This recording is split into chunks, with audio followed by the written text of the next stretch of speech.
السلام عليكم ورحمة الله وبركاته. الله يمسيكم بالخير. أنا بعطيكم قصة لسؤال ورد علي البارحة وبعدين بعلق عليه تعليق صغير. هذه امرأة اتصلت من إحدى المناطق وذكرت أن زوجها طلقها ومعها يمكن 7 أطفال تقريبا، وسكنت عند أهلها. المهم هذه المرأة سكنت عند أهلها. أولادها طبعا أزعجوا أمها وإخوانها اللي موجودين، وأبوهم لا يعطيهم ولا ريال واحد كمصروف. هذه المرأة عندها معاناة، كثرة عيالها، كثرة مصروفهم، إزعاجهم لأهلها. أنا ما تكلمت عن قصتها حتى أجمع تبرع، لا. وأنا اقترحت على المرأة اقتراحات نظامية، ممكن من خلال هذه المقترحات النظامية أنها تحصل على حقها، ممكن يوفر لهم بيت، يعني يدبر وضعهم يعني. لكني طرحت الموضوع لكم حتى أنبه على أن الإنسان لا يجوز له أن يمنع حقوق الآخرين أبدا، سواء زوج.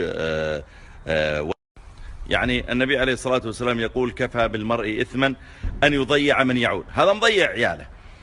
ظلم الرجل لمطلقته، تقصير في حقوقه، تهديد المرأة إذا طالبت بحقها أو اشتكت عليه أنه يأخذ الأولاد ويتركها. والنبي عليه الصلاة والسلام يقول: من فرق بين أم وولدها فرق الله بينه وبين أحبته يوم القيامة. فرق الله بينه وبين أحبته يوم القيامة. قيل هذا عام، وقيل خاص بمن عنده أمه وولدها فيبيع الأمه لوحده وولد لوحده، لكن الصحيح أنه عام. الله يحفظكم ويوفقنا وإياكم ويجمع شملنا وشملكم، والله يجزيكم خير. حبيت بس والله أرسل هذا التنبيه. السلام عليكم ورحمة الله وبركاته.